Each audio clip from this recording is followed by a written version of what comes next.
she looked professional down there. Yeah. I said she's sitting on the floor resting, you know, all the time. That's right. Okay, I think it's working. My name is Kaylee Maynard. I'm interviewing Sonny Wolf on October 31st, 2007 at his house in Wallenberg. Okay. What is your full name? Alfred Carl Wolf. And were you named after anyone? Well, my dad's name was Alfred, Arnold Alfred, and then my grandpa was Carl Cupwise. And so I figured that's where I got my dad, Alfred, and grandpa Cupwise, Carl, you know, him, but that's as far as I know. Okay. And when were you born? 2nd and 13th, 29, here at Wallenberg. All right. Did you ever have a nickname? Sonny, when I was a little boy, I think Pat Zerbel called me at church one time, something about Sonny. It must have been Sonny outside, and he said something about Sonny, and that's stuck with me ever since then. Do you know where your ancestors were from? With what now? Where your ancestors were from? Well, now what do you mean by ancestors, like a grandpa? Your great-grandparents. Well, my dad and his dad and mama and 2 brothers came from Germany when they were just real little. My dad was and 2 brothers. They were just real little, and they came from Germany. And I don't know when, but they, let's see, went to Illinois, somewhere in Illinois at that time. Now, how long they were there, I don't know before they come down in this area, you know. But one little youngest boy, he got sick and died up there in Illinois. We never had found out where he was just buried at up there. And then after they got down here, well, then of course they had a little. His mom and dad had a little girl who was Gladys, who was my aunt, and she was so sick. Then her mother got so sick, and another family here around Wiener more or less took care of my aunt, you know, the whole time. And then her mother died, and she's buried down here in the cemetery. And then Grandpa remarried, I don't know how long it was after that, you know, quite a while after that. And then he had 2 girls and a boy. And of course, it was my half aunt and half brother, half brothers to my dad, you know. But and then Grandpa, Cupwise now, he was from over in Europe somewhere, whether it was Australia or where it was. Anyway, he got stowed away on a ship. They didn't find him until he was about halfway across the ocean, you know, in the cabin somewhere, you know. And now where he came to here, I don't know that, or how he got in with my grandmother, you know, then. But they lived here for several years, and then he was a carpenter and a farmer and everything. And then he went to St. Louis, and that's where he died at, you know, later on. Of course, it's been several years. But that's about all I can say. I don't know what year it was, anything about when they, you know, when he came over, when they found him on the ship, you know. But he was stowed away on the ship anyway. Like you hear some of them say, you know, we get in the ship and then they get about in the middle of the ocean. Well, then they find someone that's not supposed to be there. But that's about all I know about him, you know, till I was big enough, you know, when they lived here, you know, and then moved to St. Louis. And that's where they stayed at all the time. Of course, they're buried down here at Wallenberg, though, because they were raised down in this area, too, worked in this area. But, and then my dad's mom and dad, or his stepmother, is buried down here, and of course lived right around in this area all the rest of their life, you know. Mm-hmm. And let's see then, of course they farmed too. Everything just like everybody else. There's old farmland here at that time. In summertime, well, they had the wheat and the oats that everybody had, and they would go together, and they farmed this here, you know, we got this here, and they thrashed the wheat and oats in here. And then in the summertime, in the wintertime, that was summertime. Now in summertime, when they were doing that, they would be saying this at my house, while the women would get together and they'd fix the dinner for the whole thrashing crew. And that's something you don't hear anymore, anything like that anymore. Of course, it didn't do it in the wintertime when we did, like in cutting the rice and everything. Why, they didn't do it then. But then, of course, I helped with that. I was real little then, but then and got the rice while I was a little bit bigger. Why, we cut the rice and chalked it, and then of course let it lay out in the field for a couple of weeks, so it'd go ahead and get dry, and then we'd go to threshing. And we used the horses and wagon pulling the bundle wagon out and loading out and go up and thrash it and like that. It's what we do every spring. Every fall up here at Wieners for rice thrashing. We just kind of show the old people like we used to do it years ago. And so that's about the way the things all seem to go, just like that there all along. And well, let's see then too. Well, after we got married in '52, now I'm getting too ahead of it too soon, or what? Now, go ahead and ask you that. Tell them you're going to get to that. Huh? Go ahead and ask. She's Well, you'll gonna get to that later Yeah. on. Yeah, go Okay. ahead. Okay. I want you to tell me about your mom and dad. Where did they grow up? Well, as I say, my dad was born over in Germany, and of course grew up here after he came over here, and then they were married here in '23, and Dad built a house down there that they lived in, and then of course it's still, of course it's not in good shape like then, but then it's still standing there anyway. And there was 9 of us children, 5 sisters and 4 boys, and so there's still 2 boys and 4 sisters yet living here. They're not living right here, but they're still living. And of course, when we were growing up though at home, why, we had a chores to do. We had cattle, we had hogs, we had chickens, like that. Get our own meat, and we'd have to go out and milk the cows in the morning before we go to school or do any work, out on the farm. We'd have to get the cows in and bring them in and hand milk them, twice a day. It wasn't just me, just some of the rest of them were helping too, And then we also had sheep there, sheared sheep there too, while we had them there at the farm. And of course, they had, as I said, chickens. While they'd get the eggs, Mom would get the eggs from them a lot of times and everything. And of course, we just all had our chores to do, and I had to work in the house too. Like help wash dishes, even though I had some sisters there too. Still had to wash dishes anyway. And oh, let's see then.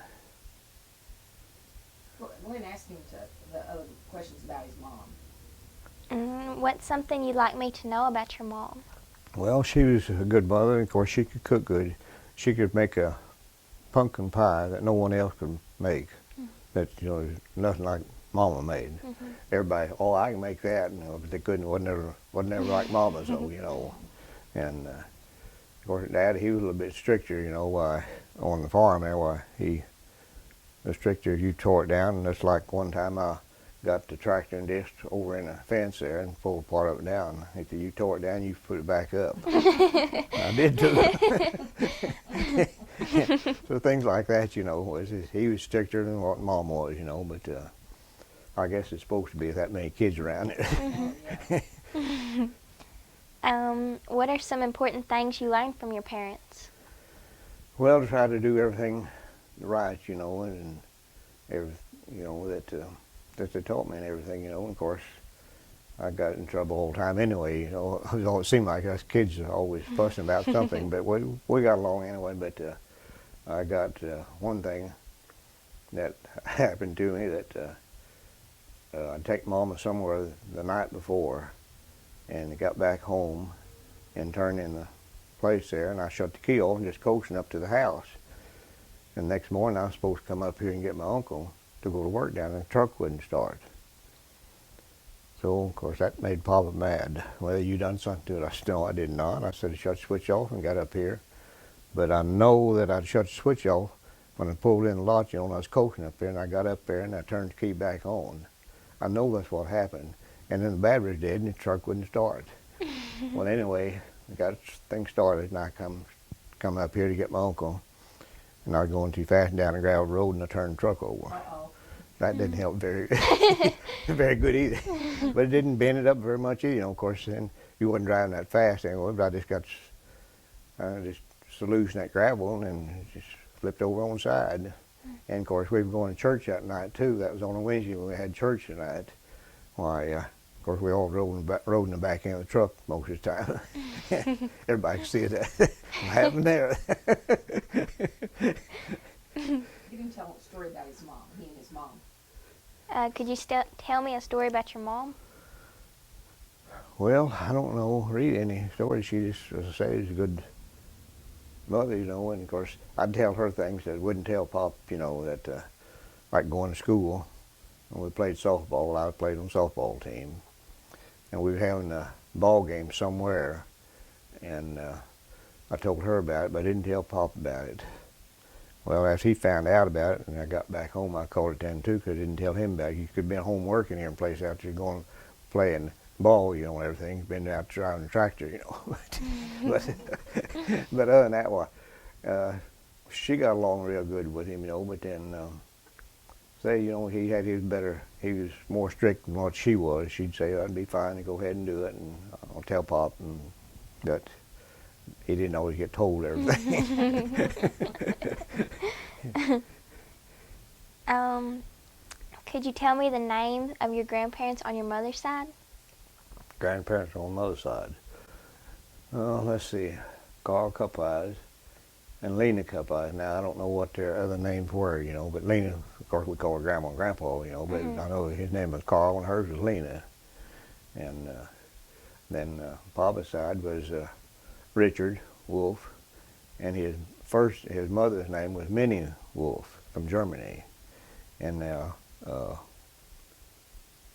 when Grandpa remarried here, and after his wife died here, well, where was Grandma's now? Can't think of what Grandma's name was now. It's his stepmother, but she's from around here anyway. And what did your grandparents on your mother's side do for a living? well, they farmed. Of course, as I say, we had the cattle too. We were milked, and Mama had always taken. We had a separator on the porch there that separated the milk and the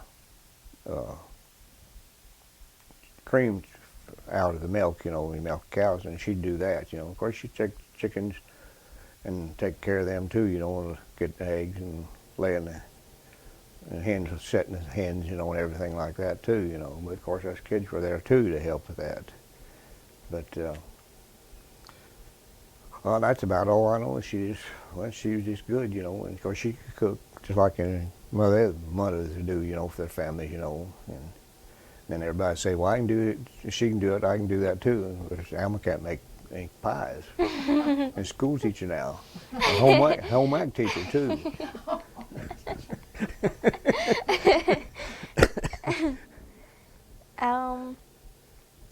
On your grandparents on your dad's side, what was their house like? The house. Oh, it was you mean my grandparents' house or my dad's house? Your grandparents. Well, let's see. Grandpa's house had, it wasn't a 2-story like this. My dad's house, where I was raised at. It was just let's see. Must have been about 4 or 5 rooms there. I don't even know anymore. That's somewhere in that neighborhood there. But now, of course, we didn't have running water. Most of the time, we didn't have running water at that time either. You just had to pump water out of the out of the ground. And but other than that, that's just about the way things were at that time. How many kids did they have? They had 4 boys and 5 girls, 9 of them, 9 kids in our family. What do you remember most about them? Well, Well, my oldest sister died here two, 3 or 4, somewhere along there. When my oldest brother, now he was electrocuted where this little shed over here, that pump house over here where we drive in, that's where I had a small house. And he and my uncle got electrocuted there on the digging a house well. And stuff come loose up the top of the derrick, you know, and it fell over on the high line. The high line come in right where we drive in out there. And Dad had been trying to get the company to move it around behind the house, and so someone was going to get hurt. Well, that was.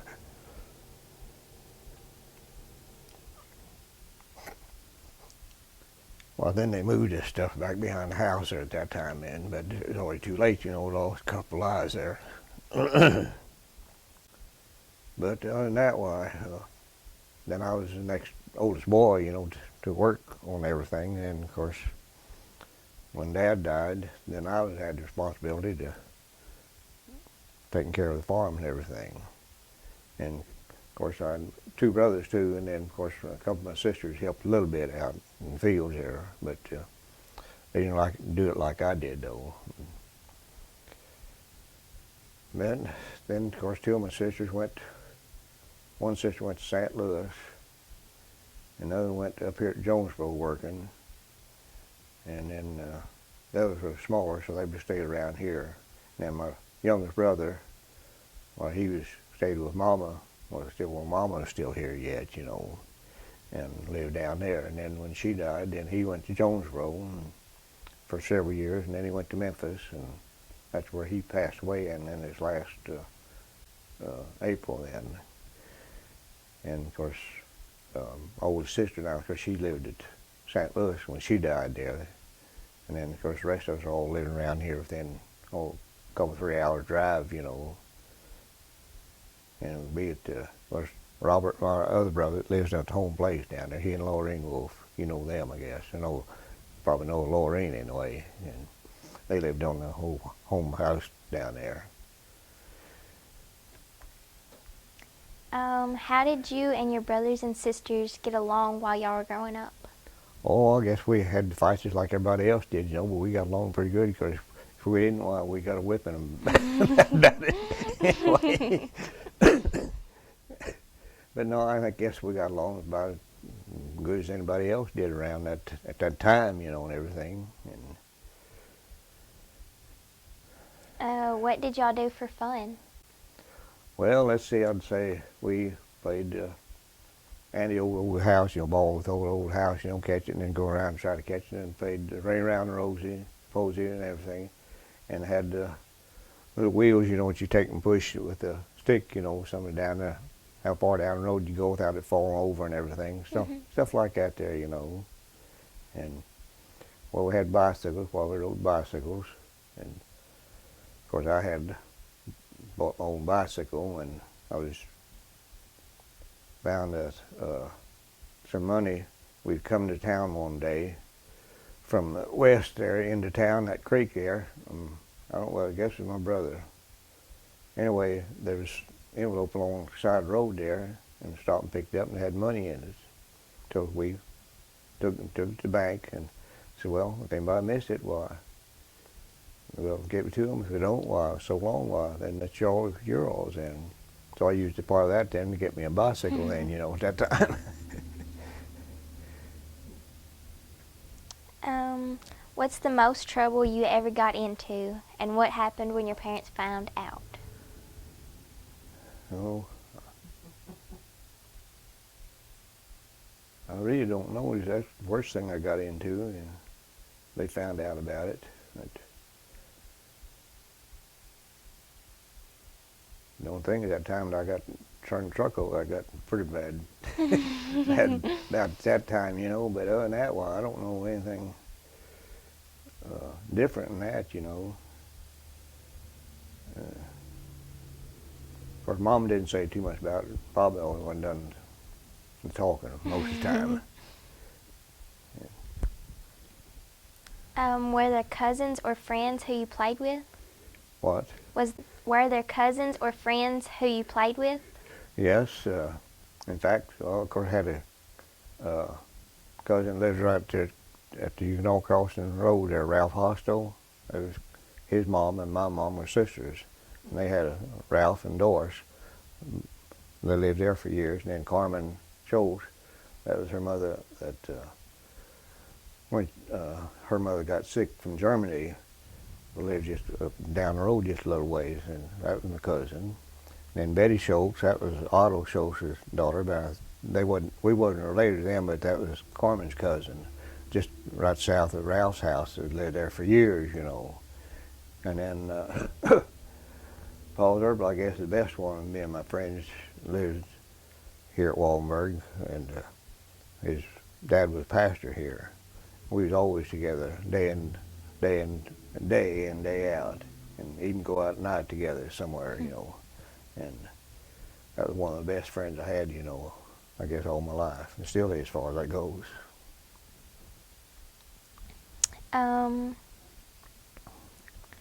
Were there some of your relatives or family friends that people thought were strange? No, not that I know of, you know. Don't know what they sort of might have been, but then I didn't know if they were strange or not, you know. What did the house you lived in as a child look like? Well, it was just a big two-story house there, and it had bedrooms all over, you know, in the thing, you know, upstairs and downstairs there.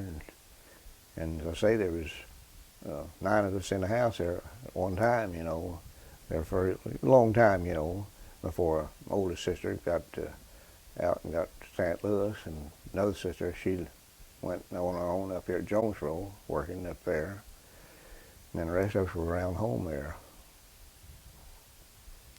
Did you live there a long time, or did you move around? No, they're there all the life there. Do you remember the Depression? Oh, yeah. Did it affect your family? Yeah, but of course, none of us drink coffee, though. And we gave, I guess you know that, gave all the coffee stuff, you know, they get through the mail or something, you know, we give it to Alma's folks, you know, because they all were coffee drinkers, but none of us are coffee drinkers. I never did drink coffee at all. And once in a while, a couple of sisters drink a little bit, but not a whole lot, you know. Nothing like Alma and them did at all. But it was pretty bad at that time, too, you know. Of course, I was little, but I knew it was on there, too, you know. What was the area like where you lived as a child? Well, we had a lot of snow at that time when it was smaller, you know, compared to what we don't have anything now compared to when we used to have snow and ice down there all the time. And of course, we had a one-room schoolhouse right across the road from our house down there, where I went to school after 8 years there. And of course, recess time, we had a low spot between the house and the crossing, and the ground would all be froze over, ice be froze over, and we'd run down there and during recess time and skate on the ice, you know, a lot of times.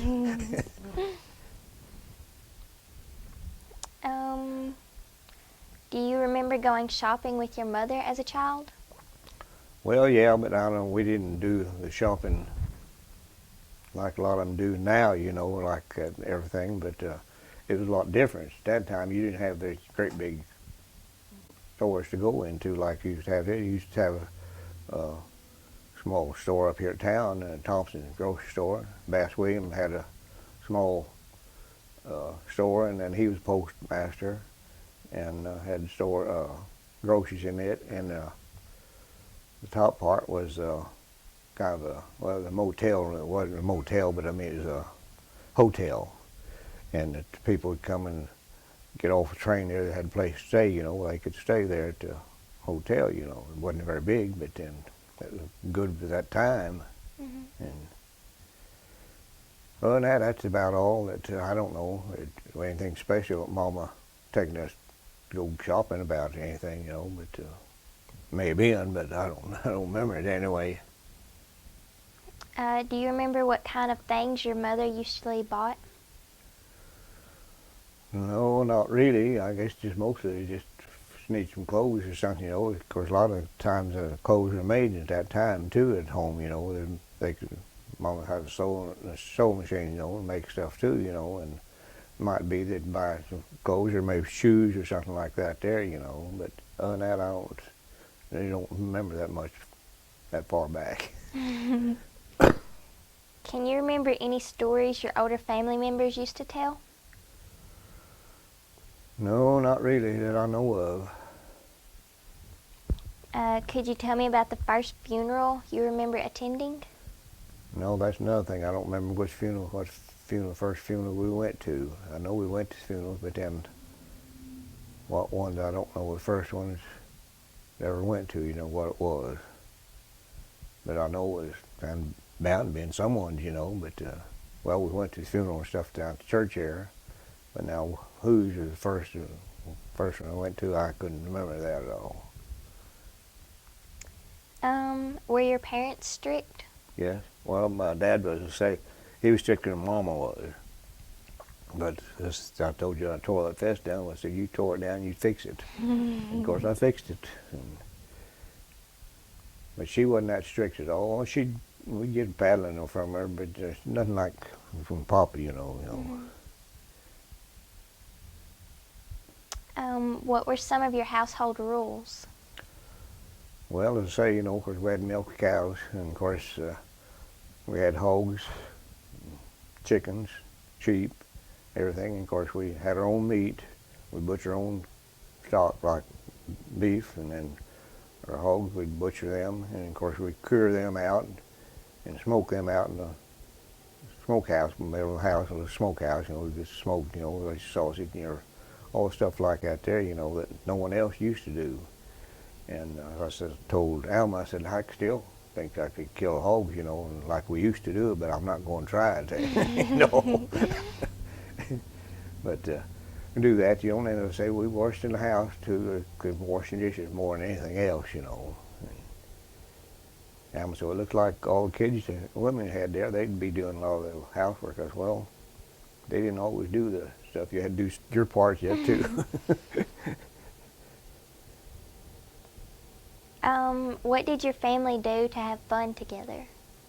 Well, we used to, at that time, it used to be dances, called barn dances, you know, like we have an old shed out there, you know, and then, of course, we had an old granary down at home place there. People play the music while dancing there, and then, of course, the next quarter mile over, they'd have an old building there, you know, dancing and playing music about every week. So, well, they'd be dancing somewhere all down there that time, you know. Did you ever have any family pets? Yeah, we had some dogs, a couple of dogs, but I don't want to just say they were a pet or not, you know, all the time. I mean, they were good, but they didn't live in the house with you, though, like a lot of them do now, you know. But we had dogs there at the house. And in fact, we had one that when my grandpa was over playing cards at the home place there with us, and he was playing with kids on the outside, and he had to go home. Why, I don't know what it said, and Papa said something to the dog, said, get him. He was just kidding, you know. And boy, that dog went to Grandpa just like that. And of course, then had to get him off of him, you know, because he didn't mean to get him, you know, but he didn't hurt him and didn't bite him or nothing like that, you know. But I don't know what, but he didn't like dogs like Grandpa doing something to some of the kids there, you know. So it wasn't anything that bad at all. But other than that, while we, as I said, had some dogs there all the time. What medicines or remedies do you remember as a child? What? What medicines do you remember? Oh gosh, I don't even know. I guess I had everything. I didn't ever have the mumps, though. We had the mumps, but I never did have the mumps at all, like a lot of them did. But I guess I had most everything else, you know, that was going around. But now, my young next one to me, Robert. Now he was quite a bit sick when he was growing up. Some kind of disease he had, and he had to eat a lot of bananas. And bananas there by the stalks, you know, filled with he had to eat. But other than that, I don't know anything, you know, that I had, you know, that was real bad or nothing. Of course, right now, I don't even take any flu shots. Everybody takes flu shots. I said, some of the people I know take flu shots get the flu. And because a lot of medicine's not any good at all, to my notion. So I don't. We just never have taken a flu shot at all. When you were a child in elementary school, what was your school like?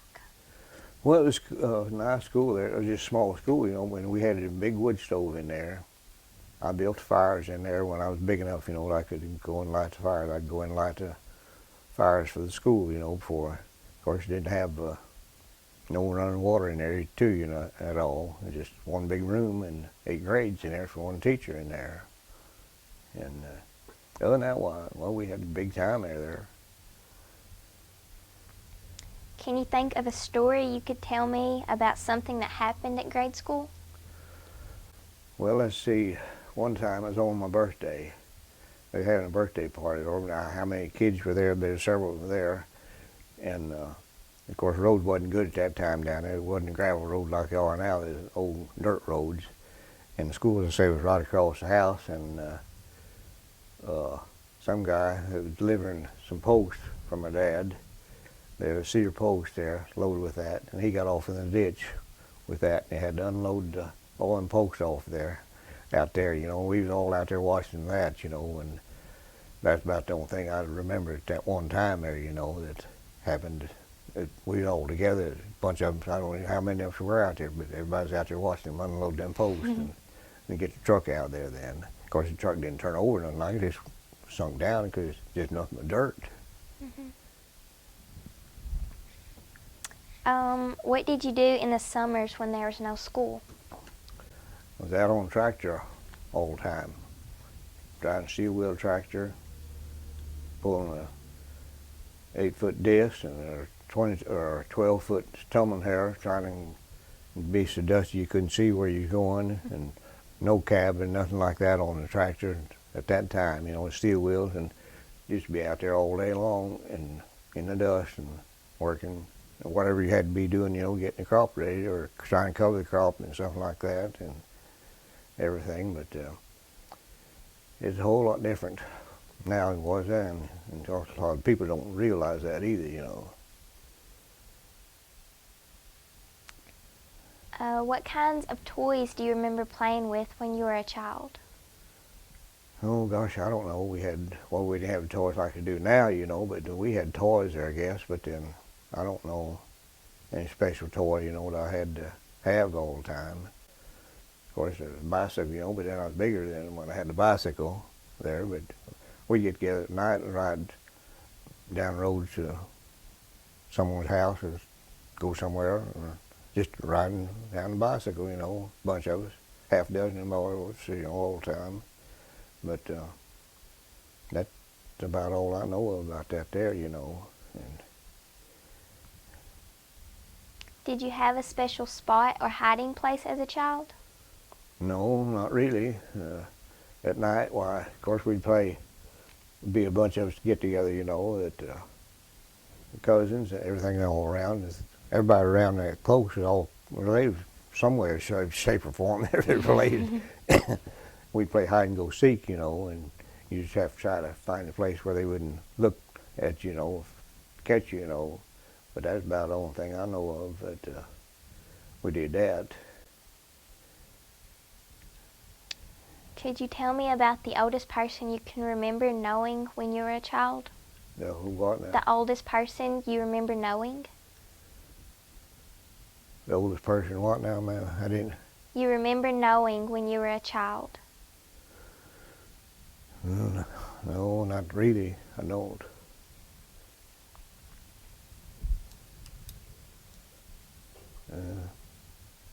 I don't know. Sorry. Do you remember hearing any stories about Joe Bruner? No, I've heard that name, but I don't know. I can't place him about that. You know, I heard of that name, but now what about it? I don't really know, you know. Some people have mentioned that there was a clan in the Wiener area years ago that dealt with matters such as chicken thieves. Do you know anything about that? Well, I don't know anything about it. I've heard about it, you know, but it could have been it, but I don't know whether it was or not. It could have been, it couldn't, but I don't really know. Could you tell me about a friend that you had that you really liked? Well, I was telling about Paul Zerbel, you know, he's a real friend. We always got along real good, you know. Of course, he had two brothers too, you know. We all got along real well anyway up here. But other than that, why, well, I get along with try to get along with everybody as far as that goes. But you still get argument regardless of whether you're right, whether they're wrong, or this and that. You know, I don't know. But other than that, why, I try to get along with everybody. Do you remember a child that you didn't like? No, not really. That I know of. I just hated it real bad. I just hated it, but I don't know of any. Do you remember a story about spending the night away from home when you were a child? Well, as I say, it was Paul Zerbel and them. And of course, now then, when we were all home yet, we were going to go to St. Louis. Well, we just load up in the truck. Had to pick up a big truck one, and we'd load up and we'd go to Jonesboro, St. Louis that way at night. No cover, nothing on over there either. You know, most of the time it was night when we'd be going, but we never did have any rain at all. You know, because then not covered up. You know, but other than that, well, that's the only thing when we were all home yet. You know, and still all went to like St. Louis to see Grandma and Grandpa up there, you know. We just loading the back end of the truck. We didn't have a car big enough to call everybody at that time, that many kids, you know. And had a nice time doing stuff like that, you know. But the kids wouldn't do it this time of day now do it. How did your family celebrate Thanksgiving? Well, we probably had someone over all the time, or we was over someone else's house with turkey and ham and all the things like that to eat, you know. But we'd always, of course, we wouldn't say how many we'd have over, you know, but I imagine we had a lot of people over, and we probably went to other people's places over too, you know, Thanksgiving, and have all that stuff. And be some gathering there, you know, and everything. That's about all I can tell you about that. What do you remember doing on Halloween?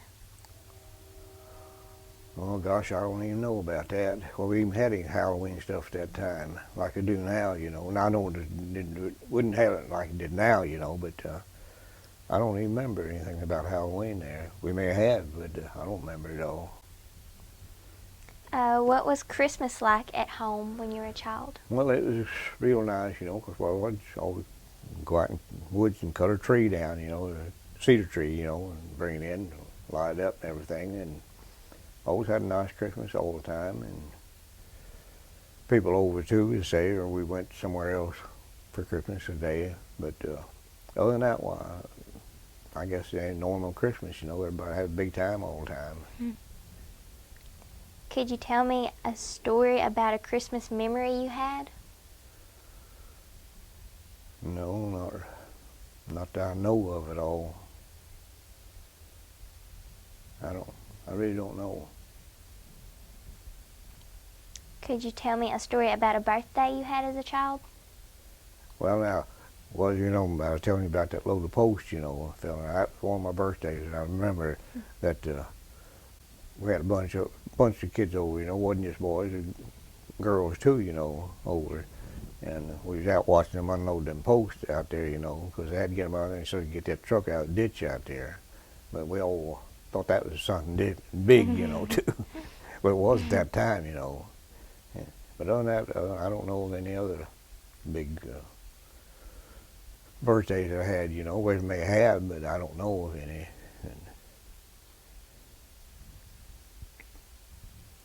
Who's the first president you remember? Well, I remember Hoover too, but Roosevelt was one I knew better than I did Hoover, but I knew Hoover as president, you know, at that time too. But as I say, I really knew more about Roosevelt than I did Hoover, but I know Hoover was president at that time, you know. What is the thing you remember most about him? Well, I don't know. It just he was, I guess, seemed like a good man, you know. We hear him talk over the radio and stuff like that, you know. But now whether he was or not, I couldn't say that. But other than that, well, that's about all I know is to say about him, you know. course, in Roosevelt, he was, you see on the TV, see him, at that time. But other than that, well, I guess they both did a whole lot better than what we're doing now. Could you tell me what high school was like for you? Well, yeah, it wasn't bad at all. Of course, we got closed that school down there. Why, then we had to go to Wiener. And of course, if we wasn't raining or nothing, about we walked down to the crossing, pick up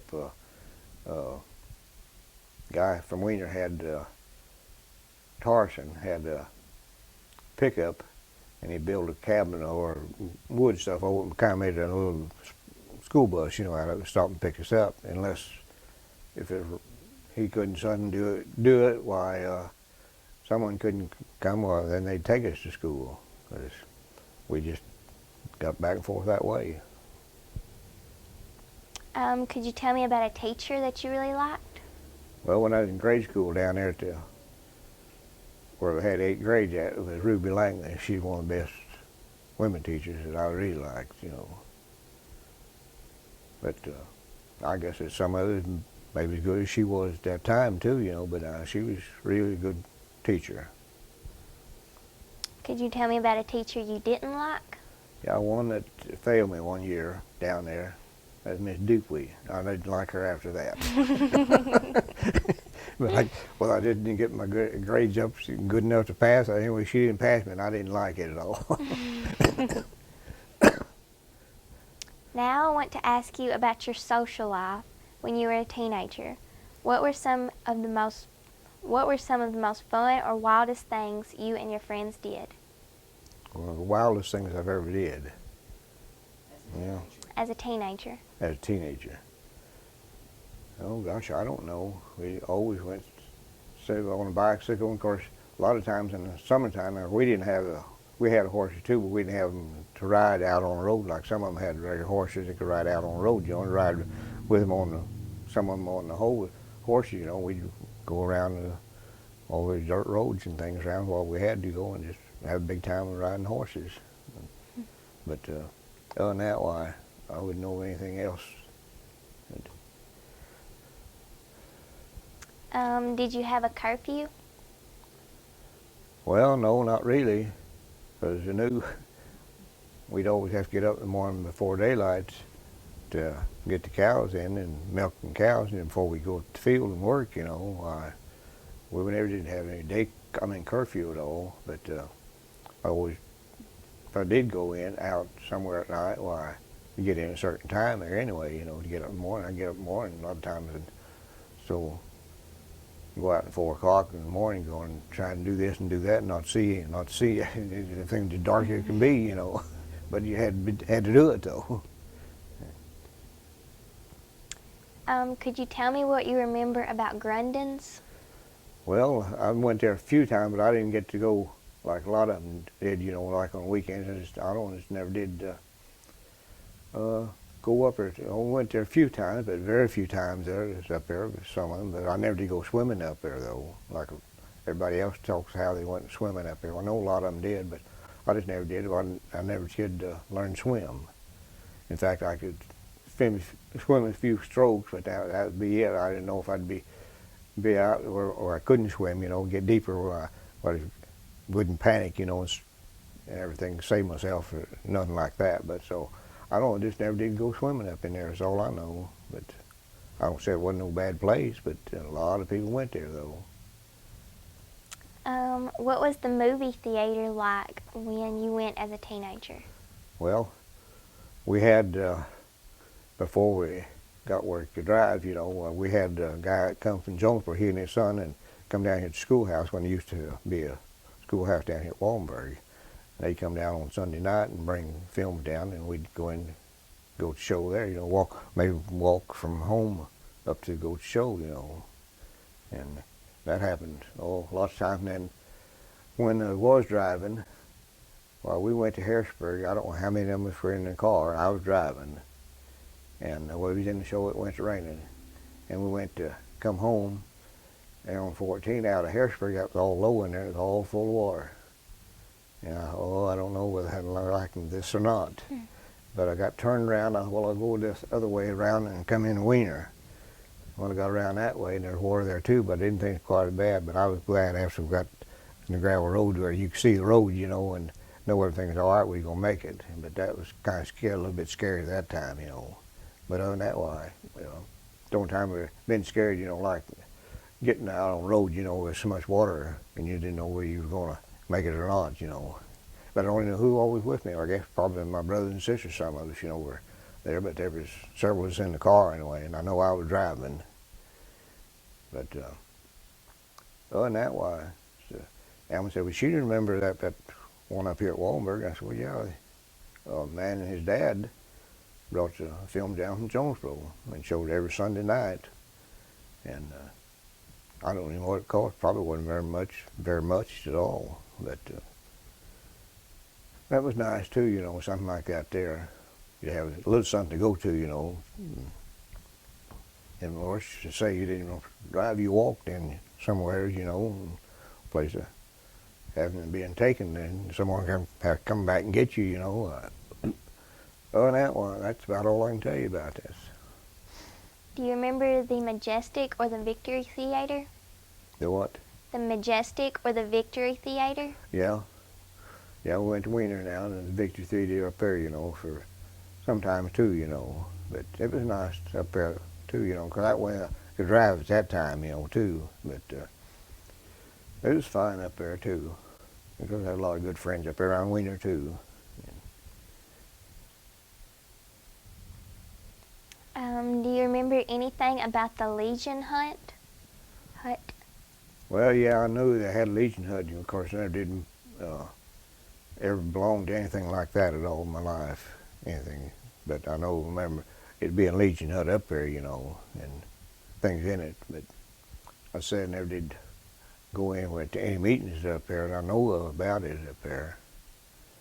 Yeah. I just don't know. Years ago, there was a Wiener band, many of whom purchased musical instruments from a Mr. Applegate. Do you know anything about that? No, it seemed like I heard something about that, but I don't know too much about it, though. Yeah. Who taught you how to drive, and how did that go? Well, I guess probably some of my older sisters maybe taught me how to drive. I don't know, because Mama couldn't drive. She couldn't go anywhere. Everybody had to take her everywhere she wanted to go, you know. But other than that, I guess Papa did, as far as I know, you know. Either that or my older sister, I don't even know. Could you tell me what you remember about the first car you owned? Yeah, the first car I owned was a 48 Club Coupe. When I got out of high school, Dad bought me a car. All right. It was real nice, I thought, you know. Of course, my cousin, Arthur, he had a Club Coupe. I liked the color of his better than did mine. Because it was all right, but anyway, I liked his color better than did mine. Both of them the same. He got the gray coupe, and I got the tan car coupe, you know, but it was nice.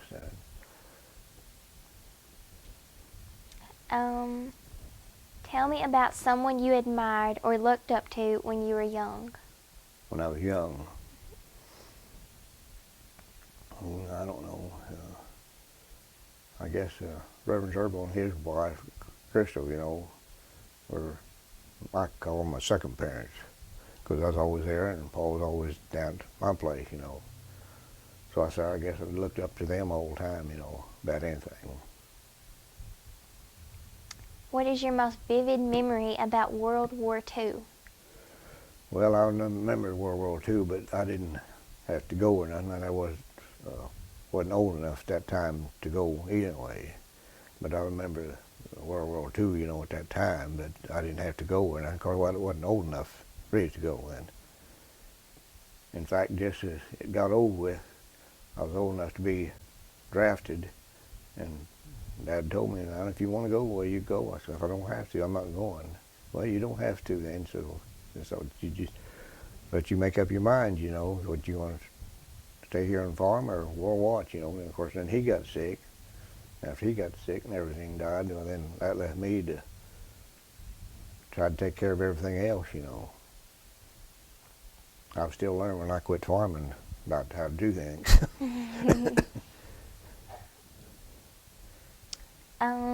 Do you remember where you were when you heard about Pearl Harbor? No, I don't remember exactly where I was at, but I remember hearing about it, you know, but not just exactly where I was at. I couldn't tell you that. I don't know. Wasn't going anywhere that I know of, you know. Did you go to college? No. Mm. What did you do after high school? Well, I worked on the farm even when I was in high school. In fact, we had to go to school a lot of times on Saturday morning. So we get out of school early, you know, to help getting the crops in and getting them out from everybody. So we a lot of times went to school half a day on Saturday morning and getting out earlier, you know, than what to get out now, you know. But and I'd be out on the farm working. Was that the only job that you had? Yeah, it's the only job I've ever known is anything about farming. Could you tell me a story that happened when you were farming? Well, yeah, we had one well over in the Bow Bottoms there. And of course, the whole road was all muddy, you know, wasn't no gravel, nothing like that over, and a bridge over across the bow there. And we'd be pumping at night with the tractor on the well. Well, it wouldn't run all night on a tank of fuel. You'd have to go during the night and fill it up, you know, that it would last till the next morning if you get over there. And if you got stuck going over there up to the well, then you walk back home then. And Willie Napple or Jack Napple's folks had a dog. If he heard anybody come driving down the road, he comes out and, you know, like dogs do, you know, to the car. And I was awful careful walking down that road there. I wouldn't make any racket after I got by their house, you know, because I didn't want that dog after me. But other than that, well, I didn't think anything else about it, you know. But as I say, you got stuck over, you just there, and then wait till the next day, and then take a tractor or something over and pull you out or something, you know. But you couldn't help it. You just have to get back home. Mm-hmm. That was several times I've done that, you know. It wasn't just me, it was my dad too, you know. But that's a long time ago. How did you meet your wife? Well, we lived on this area all by ourselves, both just a couple of miles apart, you know, all the time, and it was all my life, you know. And of course, she knew me all my life too, you know. And of course, she taught school, and I went to school up there, and here we are.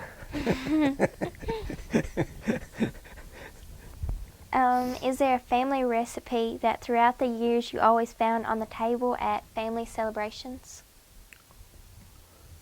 No, I don't know any just favorite recipes on there. Everything's always good all the time, you know, but I don't know any specific one at all. But Could you tell me something that has been passed down through your family that means a lot to you? well, no, not that I know of that anything passed down to me. I just, as I say, all I did was just worked on the farm and farmed all my life. And Cynthia has anything that belongs to his dad or his mom. Do you have anything that belongs to your dad or your mom?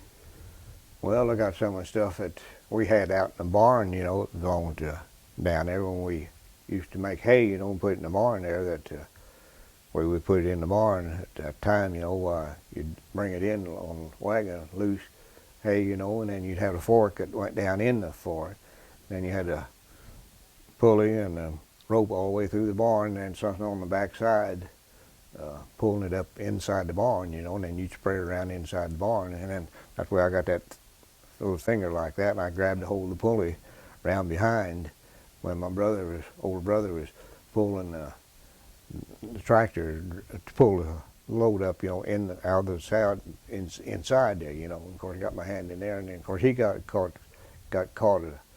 like they're doing. I was supposed to have been watching me. Well, it was my fault. It wasn't his fault anyway. But anyway, he got us scolding about that. And I never did get that finger straightened out there, like that.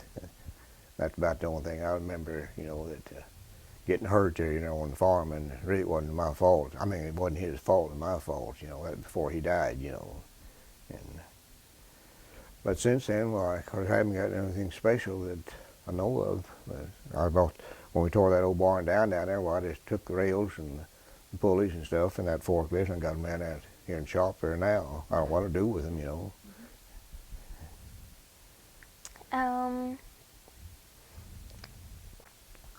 Could you tell me what businesses that were in Weiner when you were young that you remember? Or Wallenberg. The what? Any businesses that you remember in Wallenberg when you were young? Well, they had the Case place up here, where they had Case tractors and sold them, and they had the rice dryer up here, that one on the north side there. That's a lot of new stuff on that north town there. But that other one has been there for as long as I can remember. That's been quite a few years ago. But other than that, I don't know anything. Well, we had a sawmill here years ago when I was really young yet. There was a person that had a sawmill up here in town from out of state, and they was a lot of lumber up here at that time too, And but as far as anything other business, I don't know any other business up here. Had that Case place, and of course had the filling station there, and two brothers owned the filling station and the Case place there. And other than that, there was only places right here at Weiner. Now at Fisher, they had a Oliver place, a Case dealer, not a Case dealer, but a guy that sold Oliver tractors, because we bought a tractor from him there. But that was at Fisher. It wasn't just here at Walmart though. And of course, then they had the Weiner stuff all at Weiner there too, just like it is now. And other than that, well, that's about the only thing I remember. Had that rice dryer there, and Case tractors and filling stations there, and of course had the grocery store, Brother Thompson's grocery store. When Bass Williams went out in that hotel there, why then Thompson got the postmaster stuff in there, and then of course that's where you got your mail at then.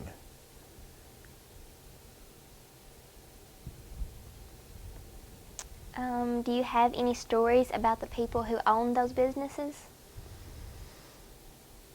No, I don't know any. Now Bass Williams now, he had a man that, of course he was a drunkard, and he had a dog, and when he got to drinking and sit down outside on the big trees that they had up there at that time, you didn't mess with the old man there, that dog there. He just knew he didn't, excuse me, I don't know if he ever bit anybody or not, but nobody just paid attention to him. They just let him alone, because he gets older, well, he was fine as he could be, but other than that, why, he was drunk, why, you didn't mess with him, and the dog, he had his dog with him. Nice dog, but then.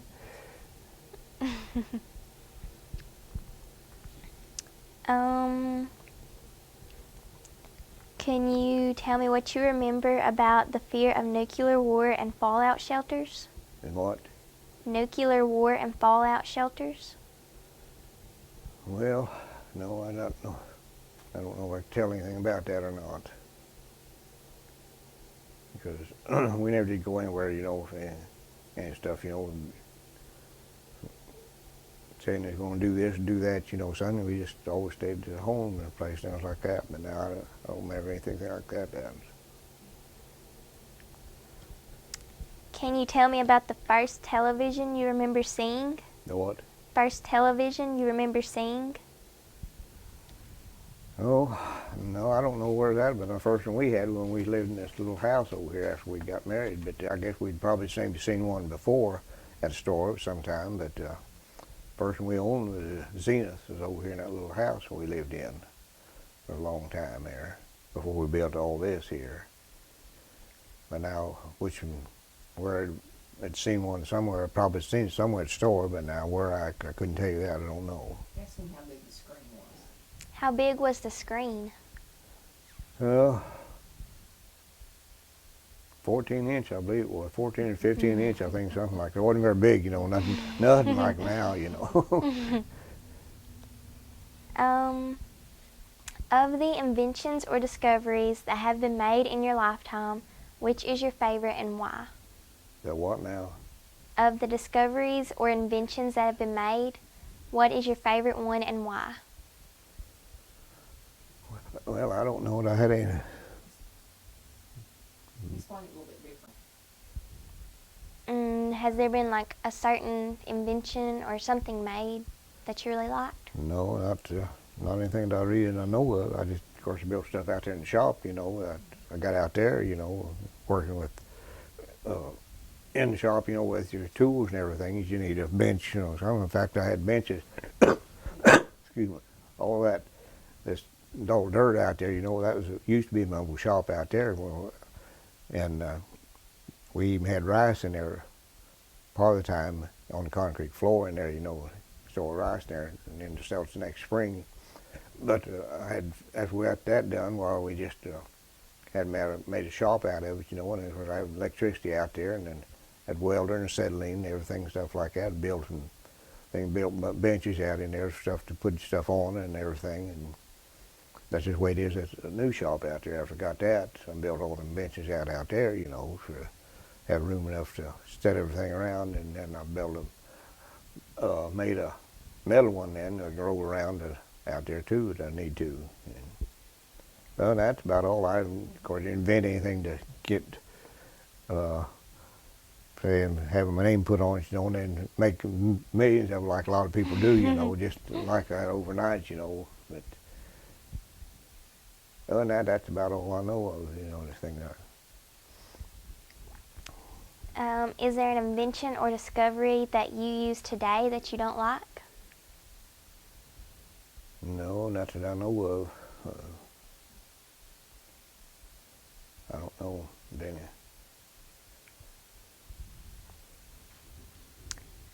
Other than World War II, could you tell me about the biggest world event in your lifetime? The biggest what? World event in your lifetime? Biggest war of my lifetime. World. The biggest world event. Oh, what's the world. biggest thing that's happened in the world in your lifetime other than World War II? Oh. Well, I guess the biggest thing I know of around is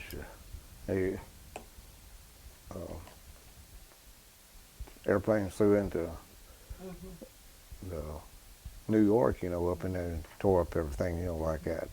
Yeah. We were putting down a well-down home place down there when that happened. And my brother come out and said, well, you hear what happened about the war? I said, no, we didn't have no radio out there, when the stuff there, and put it well down. So, well, the planes hit the world, the towers up in there, and killed so many people. Well, we didn't know it because we didn't have nothing out there, no radio on out there. With the motor and everything else running out, putting down the well. And that's about the biggest thing that I know of, something like that there. Mm-hmm. Okay. Now I'd like to ask you about farming. Here, before you do that, let me switch tapes. Let me switch tapes before you ask me about farming. That may be him, but I don't know anything about all that stuff. I don't think it's made up. All right, say your little funny again. My name is Kaylee Maynard. I'm interviewing Sonny Wolf on October 31st, 2007 at his house in Wallenberg, and this is the second tape.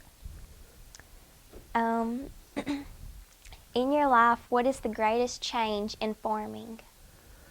Oh man, it's a whole lot different now. Even when I quit farming over 20 years ago, and it's a whole lot more right now than it was when I was farming. I was doing a whole lot of difference then from way back there, because then you had the steel wheel tractors, then it went to rubber tires, and now then the big four-wheel drive tractor. Well, I had one big four-wheel drive tractor that I bought and enjoyed it, but then now they're just almost again as big, getting bigger all the time, costing a whole lot more. not worth it either. Compare the price of what the farmers get, out of their crops and everything. But it's been an enormous thing amount, some of the times they don't even work the ground up, no till it, if it's smooth enough, not rut it out or anything. Well, there's just no till to go out there and no till it and put the seed in the ground. And it's trying to save on like fuel and stuff like that and labor and everything. You don't have the labor like you used to back then, and it's just tremendous to me that everything is like it is inside. When I quit farming, of course, Alma and my daughter Gail wanted me to quit in '80 already. I said, no, I think I'll get better. Well, at 84, it's still getting worse. I said, it's got to get better. It's still getting worse yet. And so it hadn't got any better. It's been getting worse all the time. But I hate to get out at the end because it's all I knew how to do. And of course, I did other things after a while. I helped some of them out here on the farm there. Then Joe Matthews, I heard the fertilizer up there at Wiener. Well, I went and helped him for a year or two up in there, delivering fertilizer all over the country, to everybody here. And I finally got enough of that, and I said, that's enough. I don't have to do it. I'm getting tired and quit. And so I just quit up there then, and which I enjoyed it, everything. Learned about how they make the fertilizer and all that sort of stuff and haul it. And of course, they gave me the worst truck there was up there to drive. Take that truck out there and see if you can learn how to drive it. Well, I did, but I didn't care about it, but I did do it. And send me off to load of fertilizer with liquid fertilizer, what I hauled all the time. It wasn't a regular sacks and stuff like that. But had me go over here to on Steve Carpenter's over there, across the bow there, and put some fertilizer in the tank there. Didn't say, well, you got to have certain pieces and stuff for your hose and everything. Well, I had enough stuff there that I worked it all out and got it unloaded. And how I did, I don't know. I didn't know anything I was doing. Anyway, I told them next time they just want me to go out there to be sure that I got that stuff and know what I'm supposed to be doing, because I had tried to work it out. Well, that's what you're supposed to do. If you worked on a truck at night or if you went in and quit in the evening, if something's wrong with your truck, you stayed there and fixed it the next morning, have it ready to go the next morning. And other than that, well, I enjoyed it up there, and then finally got enough of that. And I said, I just quit it. And of course, then he finally sold out up there then too. But then it was some experience that I said everybody ought to go out there one time, just one session. They'd know what to go through up there, what they went through there. Then you just stand around like this bunch does down here. Yeah. And if the floor needs to be swept, well, it didn't make any difference whether it had to be swept or not. I'll go out there and sweep it again. It looks like a little bit dirty. And do this and do that, And some guys would just do everything to try to keep them from doing anything at all. Go to get a railroad car full of fertilizer and stuff out, and we have to go out and had a pit out there, they emptied it in the pit, and then it'd go up into to the tanks, where it's supposed to go. And I was always out there helping that too, but I enjoyed that too, but it's just a lot different now than it's getting too much different. And in fact, the stuff is getting too much price on everything, and the farmer's not getting anything. And of course, I just asked the fertilizer dealer down here yesterday, I believe it was yesterday, and whether the fertilizer and chemicals still going up. Yeah, said $20 a day. They seems like it goes up, or maybe a week, I don't know. He said $20 more than what a ton than what it had been, He said it's going to keep going up. Said there ain't nothing we can do about it. And so I don't know what's about this country.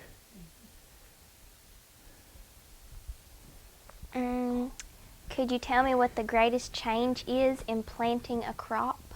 Planting a crop. Well, greatest change is now like you got your big tractors, and the equipment, 40 and 50 foot wide disc and stuff, harrows and stuff like that, and then You got your no-till. Now that's your very difference, and greatest difference was when I sold it. Of course, when I sold, well, you had a cedar wagon, had so much rice in it, and a cedar on the back, and you had someone back there sowing it and throwing it in there and making sure it went out the ground, and then you had coverage. Now you don't have coverage, because that them disc blades in there, that just cuts down the ground, and you just goes right down in there. And so that's the biggest thing right now in the farming of rice and soybeans here. Now, I don't know anything about cotton though. I know we had cotton one time when I was real little, and I said right then and there, if I've got to stay on the farm, I'm not raising any cotton. But I didn't have to raise any cotton at all.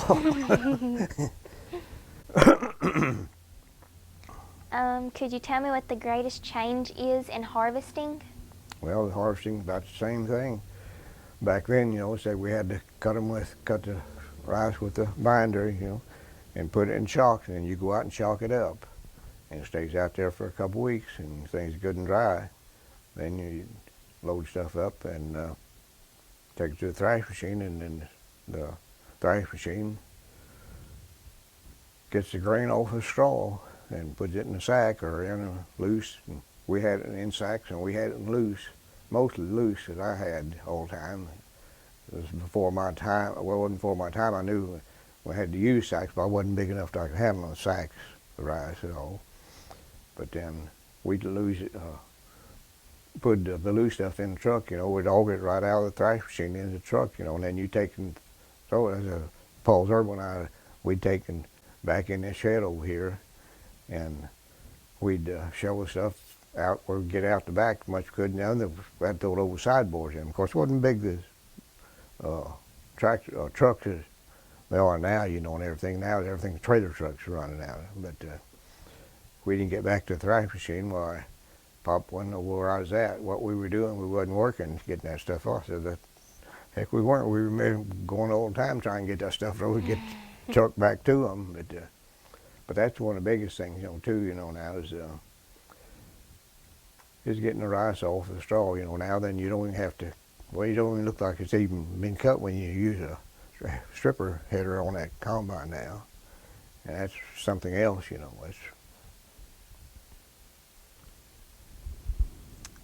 What's the greatest change in tractors?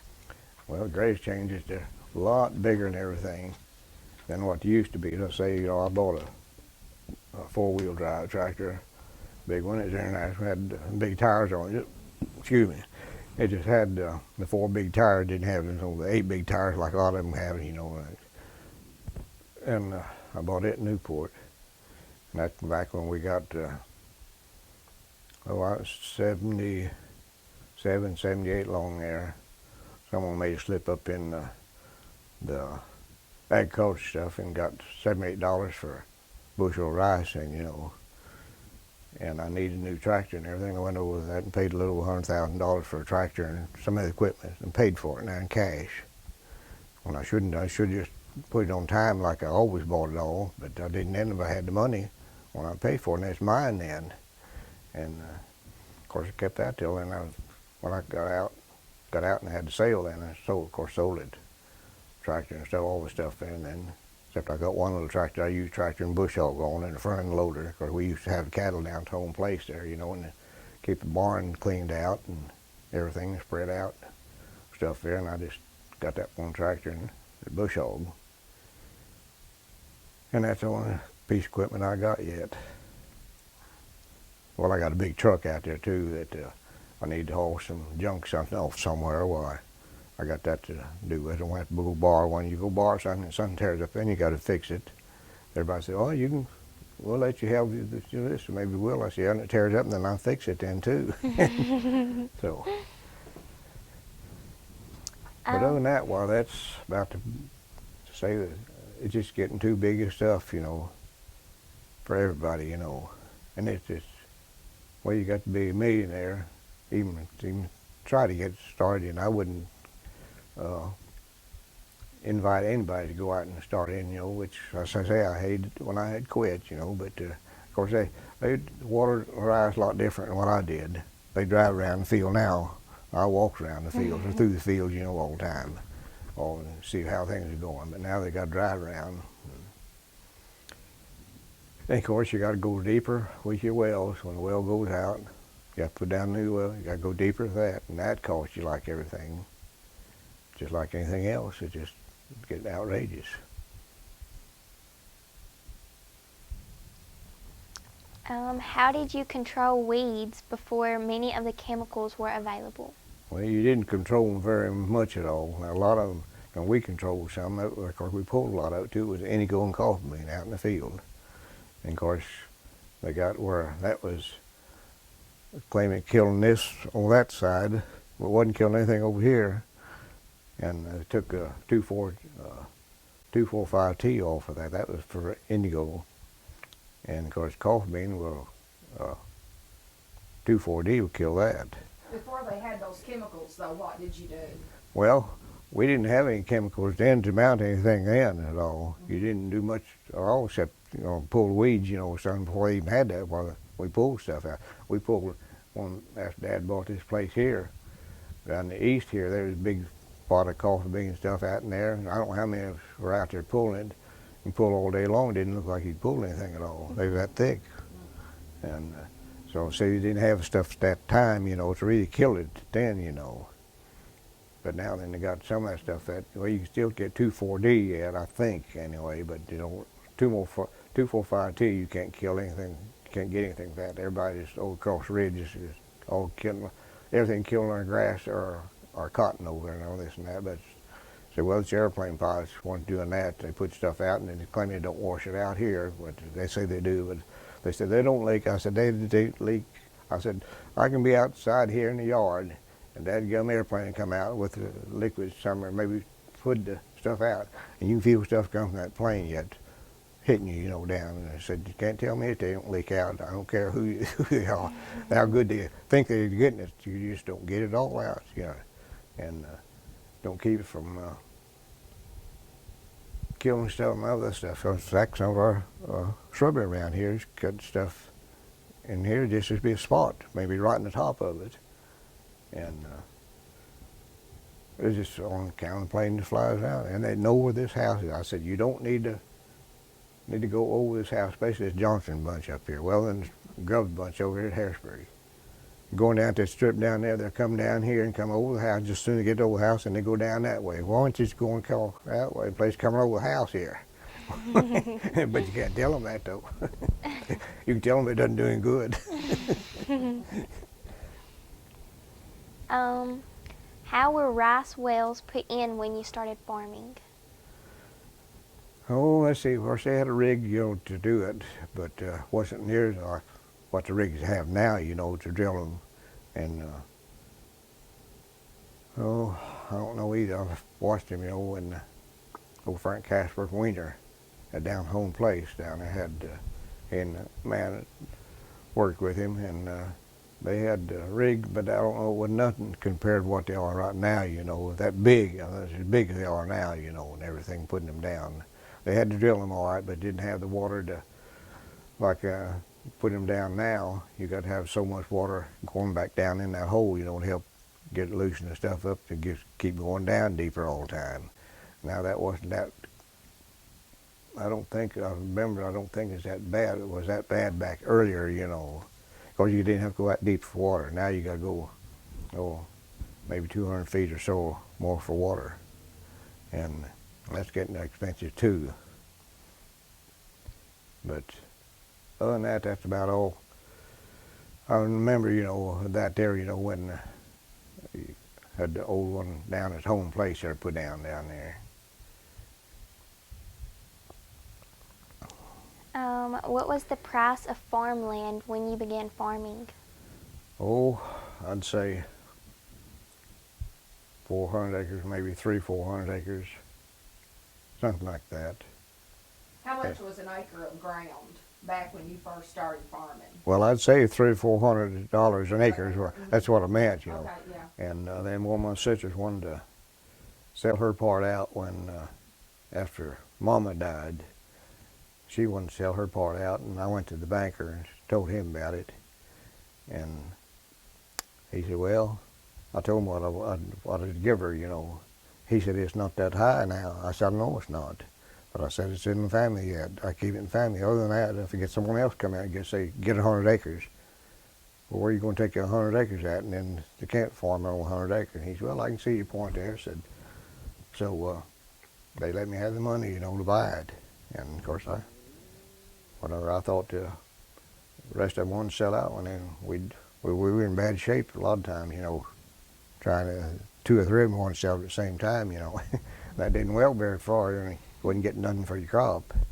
But we finally made it to pretty good, But it was, I'd say, around $300 and some, and I said, well, I'll give them $600 an acre for that. So that way then I can't say, well, you just got it for nothing, And so I just, well, when the restaurant one client would want it, well, I said, well, what do you want? Well, they tell me, well, I said, okay, well, we got along all right that way.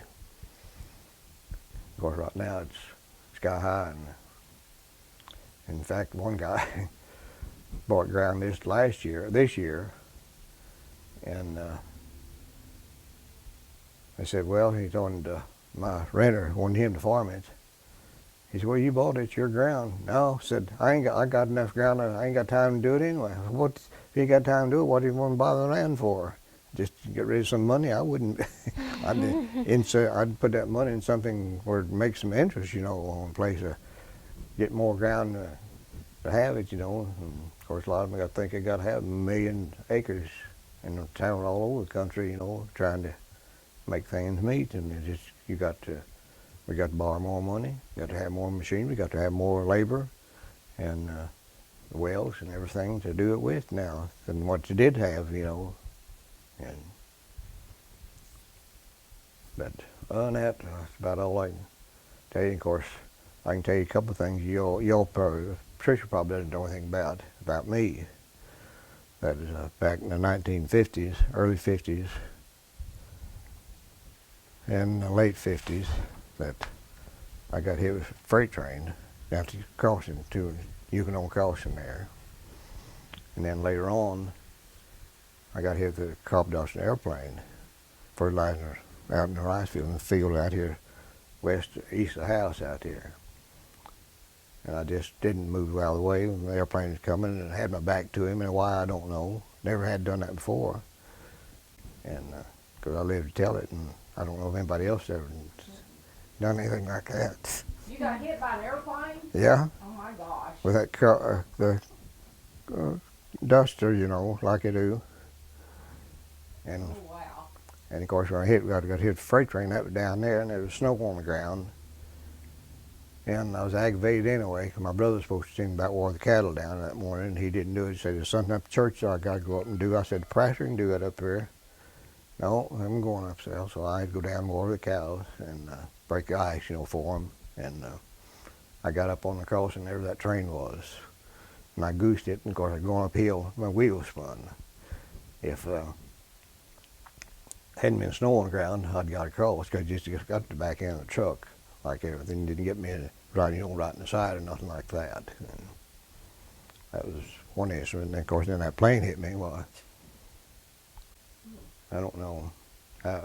They said the tire just barely grazed my back, Of course, I guess he saw me, I wasn't moving, while he went pulling up, and why I was standing there wasn't watching, I don't know. And then, of course, he hit a bird. The guy hit a bird and killed the bird, and then he got back down to the airstrip down here, and there's blood on there. Do you think it was yours? Yeah. And so he wasn't going to get back and playing, and the pilot said, yeah, you are too. So you're going to have to get back out there.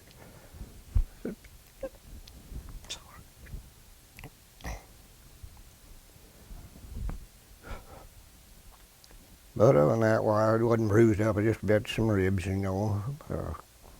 bruised ribs and things. I just kind of bruised up. Now, why I pulled a stunt like that, that plane, I don't know. But there's more trees down there on the highway where it's crossing there, and what they're bigger trees than what they are now, them. But I just didn't see it well, and I was aggravated too. But there hadn't been snow on the ground. I would have got across the track there, you know, when I noticed that, because I goosed the thing and saw a train, and I didn't quite make it. But I didn't get bruised up that much. He just spun around, threw me out in the snow, threw me out of the truck, and of course I landed in the snow. It wasn't that hard out there either, you know.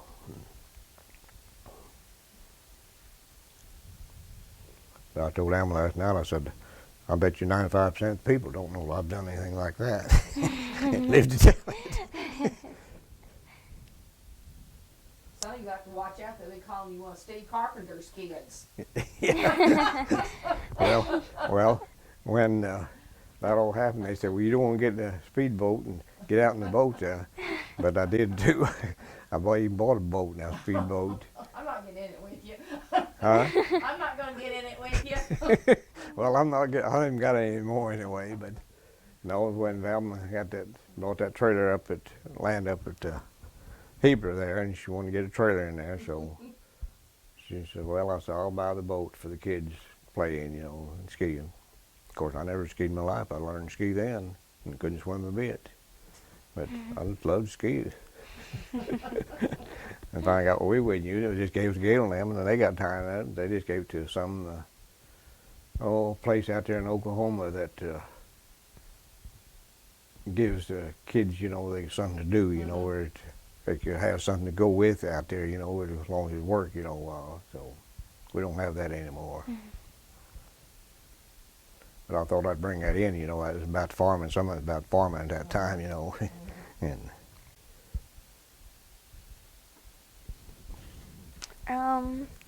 Did they have FFA when you were in school? yeah, Were you involved in it? yeah. What were some of the things that y'all did? Well, we had to make things, you know. I made a old cedar, I guess a cedar lamp, you know, with a cedar post, you know, there. Of course, it wasn't nothing extra like you see like that there, you know, or, you know, grooves instead, just regular. Clean it up and shine it all up and everything, and drill a hole through it and put the light and everything in it. It wasn't nothing special. And doing that, and then we were involved with, I don't know, somehow Ken Keller was the agriculture teacher up there. Of course, we had cattle down there, and they were having a sale down at Little Rock, and everyone, I think, got a bull from that sale, you know, to try to take care of it, you know, and put in that had cattle, you know. And we had one that had horns. It's a bull. It was white faced, but it had horns on him, you know. And of course, we had a trailer and brought him home and put it with the cows down there, you know, for, I don't even know what happened to it after so long a time, you know. You had to get rid of it, you know, now whether we sold it, and for the FFA, you know, I don't even know anymore. But that was one thing, you know, was involved in the FFA, you know, at that time.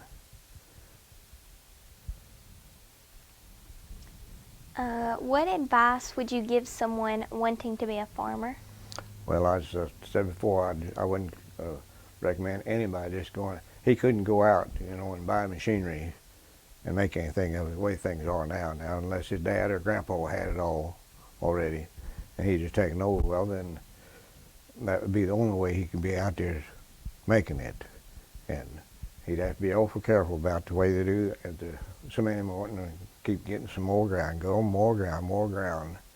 And I said, not the answer for it. I said, just take what you got and do a better job at that way.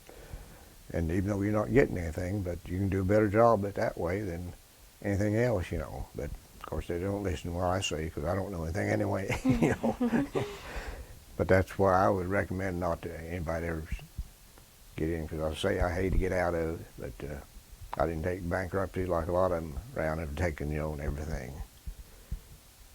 We had tough times around here, but we finally worked through it all. Although most people don't like to pat themselves on the back, what is something you've done or accomplished in life that you are proud of? What's that now? What first you said? Although most people don't like to pat themselves on the back. Oh. Mm-hmm.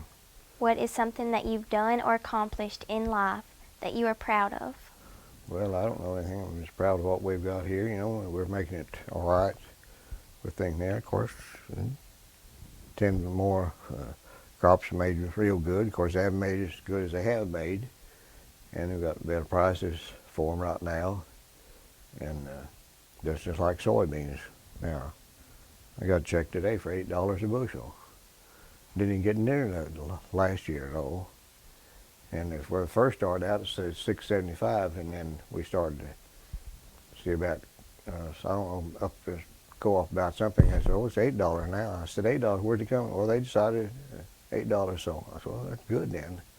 So, other than that, that helps out a whole lot, you know, and you got stuff to meet. Of course, we've been meeting all of our payments on everything, and land payment,